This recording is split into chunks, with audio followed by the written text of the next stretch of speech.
Assalamu alaikum wa rahmatullahi wa barakatuh. Hope all the students are doing very well. And now the Urdu paper has been concluded.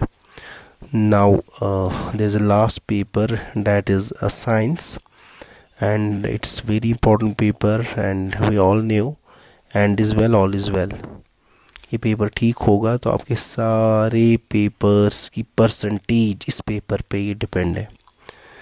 तो in order to get good marks, so you must use the references, for example, Pradeep for physics, for chemistry, for bio, and Lakmeer Singh as well. So the objectives, because firstly I will tell you the paper scheme of the science, but this will be only for physics. मैं यहाँ पूरे science की आपको paper scheme बोलूँगा, लेकिन यहाँ जो आज मैं इंपॉर्टेंट क्वेश्चन बोल रहा हूँ वो खाली फिज़िक्स के होंगे.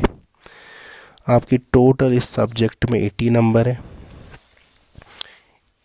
80 में से फिज़िक्स के 26 हैं, केमिस्ट्री के 26 हैं और बायो के 28 हैं, क्योंकि बायो में एक चैप्टर ही ज़्यादा है.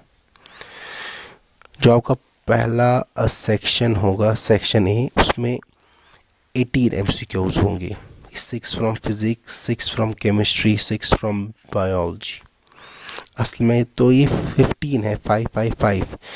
उसके बाद असर्शन रीज़न के 3 MCQs तो बराबर आए. फिज़िक्स के 6, केमिस्ट्री के 6 और बायो के 6, तो इसमें 18 मार्क्स हैं. उसके बाद जो सेक्शन बी है आपका, इट कंटेन्स 20 मार्क्स. इसमें 10 क्वेश्चन होंगे. फिज़िक्स के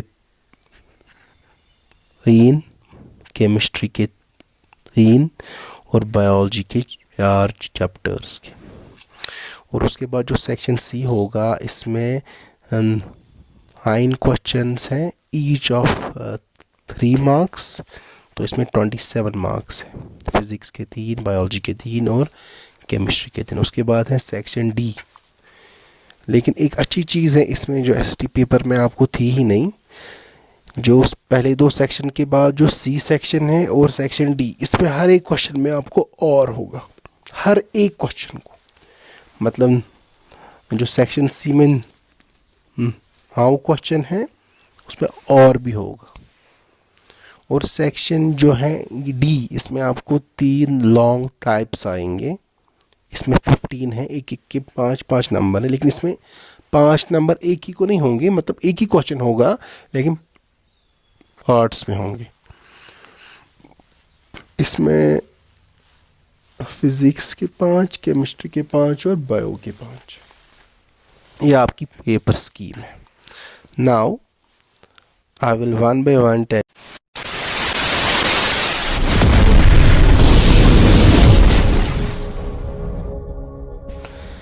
it is light, okay.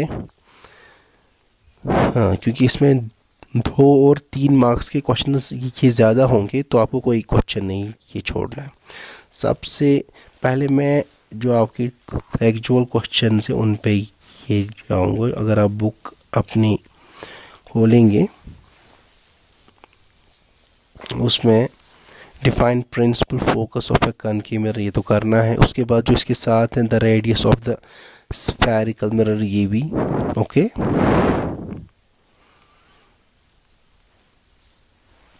Find the focal length of the convex mirror whose radius of curvature is 32 centimetre, ये भी.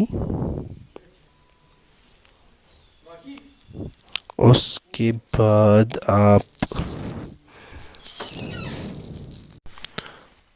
बाद जो आपके टेक्सचुअल क्वेश्चंस हैं, उसमें आप करोगे define 1 dioptre of power of lens.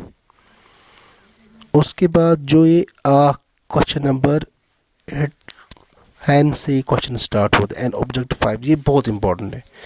जो ये लॉन्ग टाइप आपको आने वाला है वो इसी में से आएगा. Question number 10, 11, 12 of 14 and 17 are most important questions. कुछ ही क्वेश्चन मैंने आपको बोले। उसके बाद जो एडिशनल है वो कौन कौन सा करना है, या आप इन बिटवीन भी बोल सकते हैं। इसमें आपको रिफ्लेक्शन, डिफाइन रिफ्रैक्शन, रिफ्रैक्शन के साथ ये Snell's law, what are the ये uses of concave and convex mirror. Okay, उसके बाद डिस्कस साइन कन्वेंशन, और सबसे इम्पोर्टेंट क्वेश्चन जो इस पूरे जो तो एनी हाउ आएगा, ठीक है, जो मैंने क्वेश्चन बोले उसमें से हो सकता है कोई आए या ना आए, लेकिन ये जो क्वेश्चन मैं अब बोल रहा हूँ ये एनी हाउ आएगा। वो क्या है, cases of the mirrors and lenses. आप कॉनकेव मिरर के 6 केस करेंगे और कॉन्वेक्स मिरर के। अगर उसमें से भी आपको इम्पोर्टेंट चाहिए तो एट एफ और एट इन्फिनिटी और एफ एंड 2f ये आप करेंगे अच्छे से, ठीक है। ये 3 उसमें से भी और ये 3 उसमें से भी, ठीक। पावर ऑफ ये लेंस आप करेंगे, मिरर फार्मूला और ये लेंस फार्मूला। ये मैंने इसमें थोड़े एक्स्ट्रा क्वेश्चन इसलिए दिए क्योंकि इसमें बहुत सारे क्वेश्चन आ रहे हैं। अगर आप ये भी सुनना चाहते हैं कितने क्वेश्चन लाइट में, आपको सेक्शन बी में से कोई क्वेश्चन नहीं आएगा, सेक्शन सी में से आपको ये लाइट का एक क्वेश्चन आएगा 3 मार्क्स का, और सेक्शन डी में 5 मार्क्स का, ठीक। उस 5 मार्क्स में लाइट में पूरे 5 नहीं होंगे, उसमें एक part magnetic effects of current का भी होगा। ओके, उसके बाद मैं आऊँगा ह्यूमन आई। ह्यूमन आई में आपको मैं सबसे पहले एक्चुअल क्वेश्चंस में आपको बोलूँगा। एक्चुअल क्वेश्चन जो ह्यूमन आई में है, if you open your books, what is meant by power of accommodation of eye, most important question, ठीक है। ये फार और नियर पॉइंट MCQ भी आ सकता है, ठीक है। उसके बाद हाँ, जो अब ह्यूमन आई की आखिरी टेक्चुअल क्वेश्चन बहुत इंपॉर्टेंट है। देखिए, why does the sky appear dark, why does the sun appear reddish, why the planets do not twinkle, why do stars twinkle, ठीक है। ये सारे इंपॉर्टेंट है, ठीक है। उसके बाद एडिशनल क्वेश्चन जो मोस्ट इंपॉर्टेंट है, सबसे पहले इसमें आप एक चीज़ करोगे, डायग्राम ऑफ ह्यूमन आई, ठीक है। पहली डायग्राम तो मैंने अब आपको ये बोली। उसके बाद defects of vision, myopia, hypermetropia. उसके बाद and discuss atmospheric refraction, define dispersion of light, और how does rainbow is formed, ठीक। बस ये काफ़ी है इसमें क्वेश्चंस जो मैंने आपको बोला। और इसमें से 2 क्वेश्चंस और जो 2 मार्क्स के आ सकते हैं। एक है define Indal effect, scattering of ये लाइट। ओके, बस आपके बुक में एक जगह दिया है refraction of light through a glass prism, ये करना नहीं, खाली आप ही पढ़ोगी, ठीक है ना। उसके बाद मैं आ रहा हूँ, इसकी पेपर स्कीम क्या है।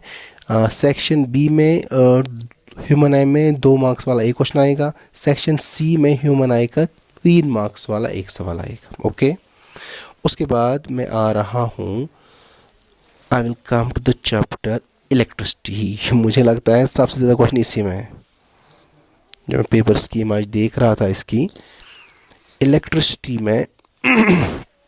पहले हम टेक्सचुअल क्वेश्चंस पे ही जाएंगे। डिफाइन द यूनिट, ये तो MCQ आएगा। Calculate the number of electrons in 1 coulomb, बहुत इंपॉर्टेंट क्वेश्चन है। How much energy is given to each coulomb charge through a 6 watt battery, ये भी इंपॉर्टेंट है। उसके बाद बहुत important question, on what factors does the resistance of a conductor depend. उसके बाद जो आखिरी वाले टेक्सचुअल्स हैं, और ये एक क्वेश्चन है ना, an electric iron of resistance 20 ohm takes a current 5 ampere, calculate the heat developed in 30 seconds. उसके बाद जो आखिरी वाली इसमें टेक्सचुअल क्वेश्चंस है, उसमें से हाँ question number 8, question number 10, 13 and 16 और 17। एक्चुअली मैंने क्यों इस पे आपको थोड़े 1-2 एक्स्ट्रा क्वेश्चंस बोले, क्यों? क्योंकि इसमें न्यूमेरिकल आ रहा है 2 मार्क्स वाला इलेक्ट्रिसिटी में, सेक्शन बी में, ठीक है। और क्या बोलते हैं इसको, और इलेक्ट्रिसिटी में 2 क्वेश्चंस आ रहे हैं उधर, एक आ रहा है न्यूमेरिकल और एक आ रहा है सीधा क्वेश्चन, ठीक है। उसके बाद इसमें मैं आपको एडिशनल बहुत काम ये दूंगा। एक है डिफाइन इलेक्ट्रिक पोटेंशियल एंड ये units, define resistance and factors on which depends, वो आपको डाई जूल्स में भी आया था। Define Ohm's law, Joule's law of heating, electric power और सीरीज एंड पैरेलल, उसकी वो डेरिवेशन वो बहुत आसान है। और what are the advantages of parallel resistance. Okay, now we'll go to the last chapter, that is magnetic effects of current. First I will tell you a scheme. Section जो भी होगा उसमें से मैग्नेटिक इफेक्ट्स ऑफ करंट में कोई नहीं आएगा। Section C है मैग्नेटिक इफेक्ट्स ऑफ करंट में 3 मार्क्स का एक क्वेश्चन आएगा, और जो सेक्शन डी है उसमें से मैग्नेटिक इफेक्ट्स ऑफ करंट के ये 3 नंबर का एक क्वेश्चन आएगा, मतलब लाइट के साथ। ओके, इसमें आप सबसे पहले मैं आपको what are the property, define magnetic field and properties of magnetic field lines, बहुत important question. Okay,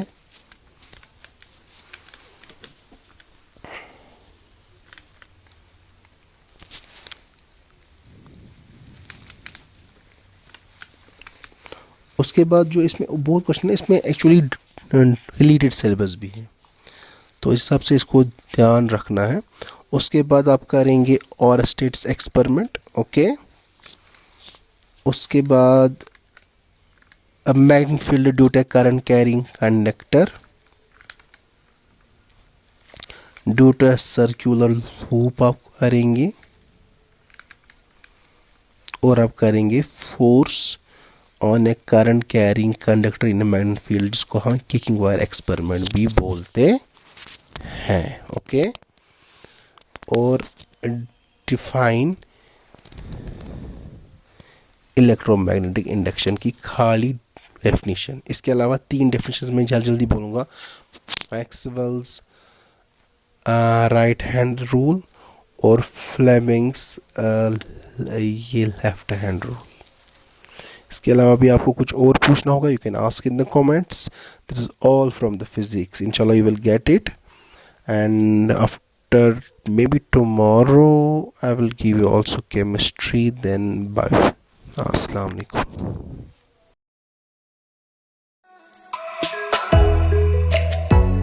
Assalamu alaikum warahmatullahi